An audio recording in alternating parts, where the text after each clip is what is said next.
Hi family, आज मी तुमच्यासाठी घेऊन आले आहे अक्का मसूर रेसिपी धाबा स्टाईल।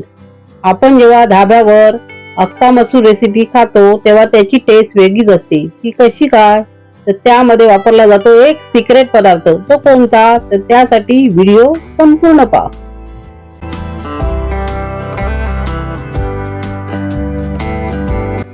आता इथे बघा, मी अक्का मसूर घेतलेला आहे। तो घेतलेला आहे मी 200 ग्राम आणि तो मोड काढलेला आहे।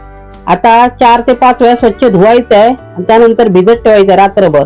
दुसऱ्या दिवशी संपूर्ण पाणी काढून रुमालामध्ये बांधायचं आहे। त्याच्या खाली चाळण ठेवायचं आहे आणि चाळणीखाली पाणी ठेवायचं आहे एका भांड्यात। आणि आपल्याला असे मोड काढून घेतलेले आहे। असा हा आपण 200 ग्राम घेतलेला आहे। चला आता याची रेसिपी बनवूया। त्यानंतर आपण हे कुकरात करणार आहोत। इथे 2 मोठे चमचे मी तेल घेतलेलं आहे। त्यानंतर एक छोटा चमचा जिरं घेतलेलं आहे। जिरं व्यवस्थित फ्राय झालं की आपल्याला घालणार आहोत 9 ते 10 लसूण ते बारीक चिरलेली पाकळ्या।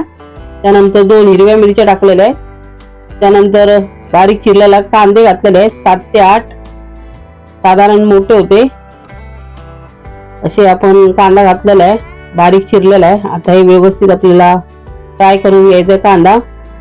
त्यात छोटा चमचा आपण मीठ घातलेलं आहे आणि आता याच्यात आपण टाकणार आहोत एक सिक्रेट गोष्ट जे धाबावाले टाकतात।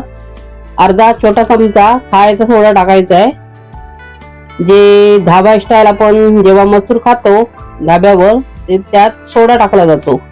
मी इथे अर्धा चमचा खायचा सोडा टाकलेला आहे। त्यानंतर एक छोटा चमचा आल्याची पेस्ट टाकलेली आहे आणि आता मोड आलेले अक्का मसूर हे आपल्याला टाकायचे आहेत। तुम्ही असेच घेतले तरी चालतील, मोड न काढून घेतले तरी चालतील, तुम्हाला जसं आवडत असेल तर।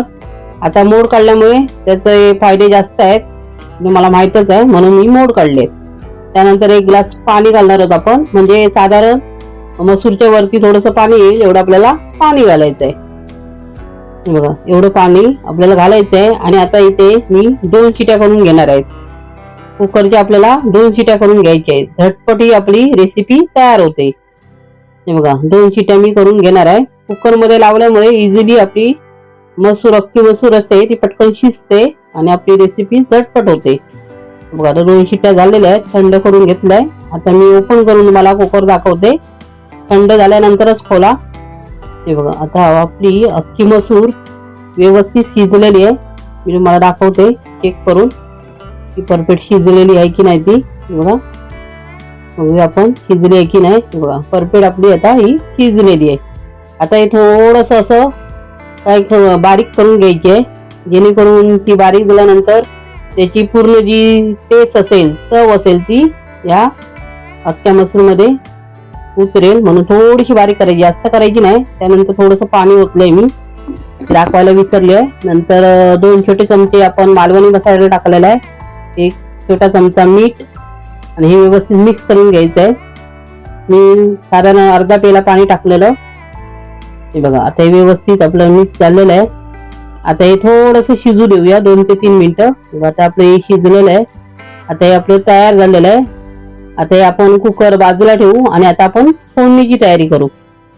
आता बघा फोडणीसाठी एक पॅन घेतलेला आहे, त्याच्यात 2 मोठे चमचे तेल घेतलेलं आहे, छोटा चमचा जिरं, त्यानंतर 7 ते 8 लसूणच्या पाकळ्या बारीक चिरून घेतलेल्या आहेत आणि थोडासा ठेचलेला लसूण पण घेतलेला आहे।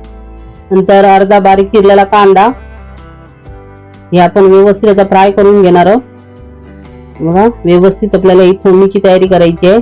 त्यानंतर सुक्या मिरच्या घेतलेल्या आहेत, तुम्ही 3 ते 4 घेऊ शकता। इथे मी संकेश्वरी मिरची घेतलेली आहे। त्यानंतर ही व्यवस्थित आपल्याला फोडणी तयार करायची आहे। त्याच्यामध्ये थोडासा हिंग टाकलाय मी आणि 2 छोटे चमचे पुन्हा आपण मालवणी मसाला टाकलेला आहे। आता तुम्ही घरगुती मसाला वापरला तरी चालेल, कोणता वापरत असाल तो। नंतर आल्याची पेस्ट टाकली एक छोटा चमचा।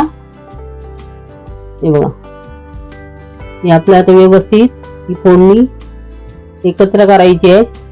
त्यानंतर याच्यामध्ये टाकणार आहोत अर्धा चमचा मीठ, त्यानंतर कस्तुरी मेथी टाकलेली आहे। तुम्ही थोडीशी जास्त टाकली तरी काही हरकत नाही, कारण याने चांगली टेस्ट येते कस्तुरी मेथीने। बघा ही व्यवस्थित आपली फोडणी तयार झालेली आहे। आता ही आपण याच्यामध्ये ओतणार आहोत। मसूरमध्ये. त्या अगोदर मी एक छोटा चमचा इथे चिंचेची पेस्ट टाकलेली आहे. चिंच थोडीशी भिजत घालून तुम्ही त्याची पेस्ट काढा. मी रेडीमेड टाकलेली आहे चिंचेची पेस्ट. तुम्ही चिंच भिजत घालून करू शकता. त्यानंतर आपण इथे फोडणी टाकलेली आहे. बघा व्यवस्थित आपण फोडणी टाकलेली आहे. आता हे व्यवस्थित आपण एकत्र करून घेऊ. आता कढईमध्ये थोडंसं ते मिश्रण होतं म्हणून थोडंसं पाणी टाकायचं आहे त्याच्यात. हे बघा थोडंसं पाणी टाकलंय आणि ते ओतणार आहोत. बस आता आपण 2 मिनिटं शिजवणार आहोत. 2 ते 3 मिनिटं आपल्याला शिजवून घ्यायचे फोडणी दिल्याच्या नंतर. बस त्यानंतर आपली अख्खी मसूर रेडी होईल. हे बघा आता अख्खी मसूर आपली परफेक्ट तयार झालेली आहे. की तुम्ही भाकरी बरोबर, चपाती बरोबर, पराठ्या बरोबर, कशा बरोबरही तुम्ही हे खाऊ शकता. आता हा व्हिडिओ तुम्हाला कसा वाटला कमेंट करून नक्की सांगा. व्हिडिओ जर आवडला तर व्हिडिओला लाईक करा.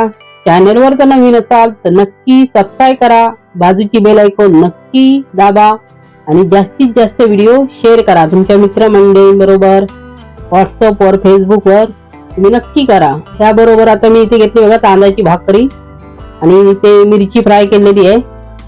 बघा याची रेसिपी हवी असेल तर कमेंट करून नक्की सांगा. त्याची भाकरी तांदळाची केलेली आहे. रेशनिंगच्या तांदळाची भाकरी केलेली आहे जी मऊ सॉफ्ट आहे बघा. ह्याची रेसिपी हवी असेल तर कमेंट करून नक्की सांगा. तसंच व्हिडिओ पाहत राहा आणि चांगले चांगले पदार्थ करून खात राहा. Bye bye family.